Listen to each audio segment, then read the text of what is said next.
Hello, everyone. Welcome back. This is Dave Keller from StockCharts.com. Thanks for joining us today on the final bar. Always appreciate it. And want to welcome on my guest, John Kosar from Asbury Research. John, it's such a pleasure to have you on. I've known you for a number of years, followed your work, and excited to have you share your thoughts. Thanks so much for coming on with us. Happy to be here, David. Thanks for the invite. So you took some time and sent us some charts ahead of time, which I really appreciate. The first one is looking at the S&P 500 moving averages on a daily basis. What is this telling you? Well, basically, the first thing that we try to do in our we have a service that provides various types of investment research to different types of investors, but like the first thing that we generally do is try to take a major chart like the S&P 500 and kind of dissect it, so you know where the levels are, and then we watch how the market reacts to those levels, and then we're also looking at some key market internals that I've been tracking through most of my career. So it's kind of a two-step process. See how the price of the index actually reacts to the level, and then kind of look under the hood of the market and see what the internals are telling you. Is it strengthening there? Is it weakening there? And that kind of helps us to come up with a station-to-station plan on how to trade it. Interesting. And so it's a great way to think of the relationship of the trend to the long-term levels. What are you seeing right now what's the take now? Well, this is quite an interesting chart. I think to the casual observer, it's like, wow, we've been dead in the water for 6 months. But if you kind of see what we did, we really didn't get back up above the 200-day moving average, which we use as kind of a major trend proxy in a meaningful way until early to mid-March. And then we had a nice move up to the May highs. And then there's been a lot of erratic movement. But I mean, I'm just looking at the close today, and we are very close to the May 1st high. We're also very close to the June 21st, August 1st, and October 1st highs. Right. So a lot of gyration in between, but we really haven't gone anywhere. So what this chart is telling me is the major trend is up. The major support level for me, I try to look at things in terms of bands and not just one level or one line, but I try to find a convergence of different things. It could be a Fibonacci number. It could be a moving average. It could be an old high or low. You could see by the chart here, 2851 to 2800, kind of a wide level. I'd rather it be narrower, but it is what it is. That's your major support. We've been sitting on it really since the beginning of August. Primary resistance is 2941 to 54.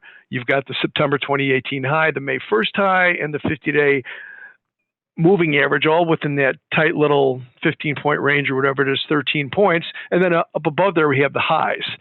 So to me, we're sitting on a resistance level. If the market is good, you should see the internals get better. If the internals do not get better, this is a likely peak that will take us back down to retest that 2850 to 2800 again. Boy, so we're really at a crucial level, and this is such a great illustration of maybe that confluence of resistance that you suggested there. Now, the second item you sent was looking at market internals. How does that relate to what we just saw? Well, that's the under the hood portion that I just mentioned. These are 6 indicators that I've been tracking for really most of my career, along with others. And we actually back tested kind of my favorite indicators and doing this for almost 40 years. And we were testing to see which indicators worked best with other indicators. In other words, to give you kind of a 360-degree picture of the market that just isn't based on price. There is one price indicator in here. We actually call this the Asbury 6. And these aren't indicators we invented, but we kind of paired these together, kind of put these all in the same table because they give you different looks at the market. And when you look at them all together, it's a very good comprehensive day-to-day view of what the market's doing. So we look, the only price-based one is the monthly rate of change.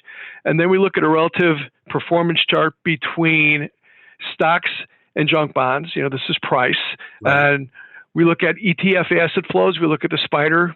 We also look at some others, high yield corporate bond spreads, unbalanced volume, and market breadth. We have one particular type of market breadth we like, but that gives me a comprehensive idea of what's going on.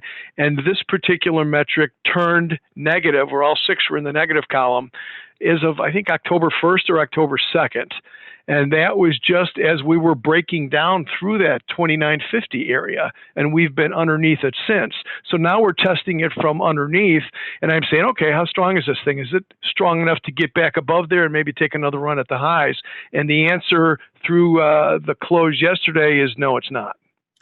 So we're almost out of time, John. I want to make sure we touch on your third chart. We thought it was really interesting. It's the NDX, the Nasdaq 100, but also total net assets on the Qs. How do you read this?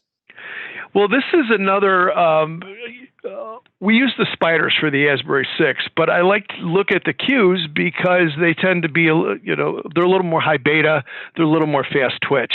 So sometimes you get a day or two lead on what you're looking for in the spider ETF data through the Qs. And what the Qs show is our model, Asbury 6 model, actually turned on October 1st, but you can see that we broke down through the 21-day moving average in the Qs total net assets a couple of days sooner, September 27th.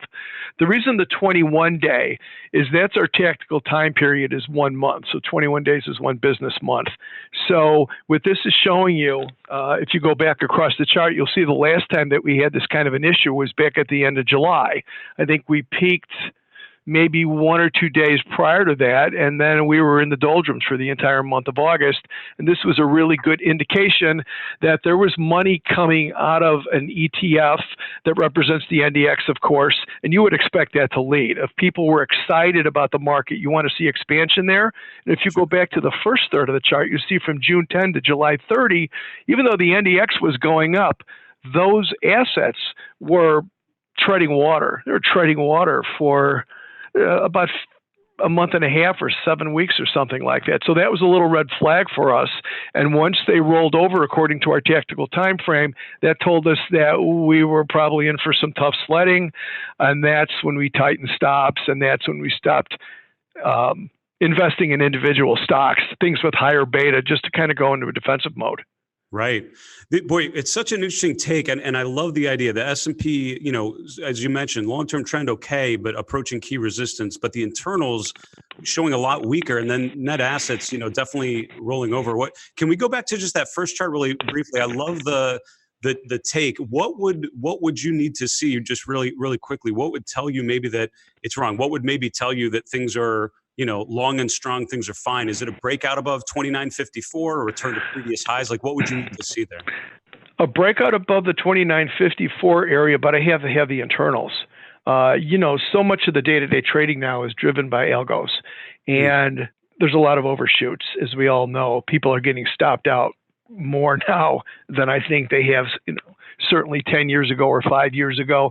And a lot of that is all of the algo volume during the day is really whipping a lot of these assets up and down.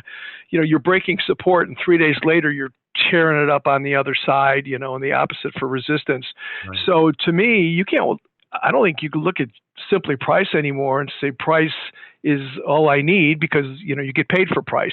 You need to use some lie detectors, and I use that Asbury 6 as a lie detector. That's a fantastic take, John. And listen, really appreciate you coming on the show, and especially you sort of glossed over just a touch, but I love that idea about, it's not necessarily particular specific levels, right? There's a little bit of a give now, I think, in terms of, where the price is relative to those key levels. So I love that. I love that take.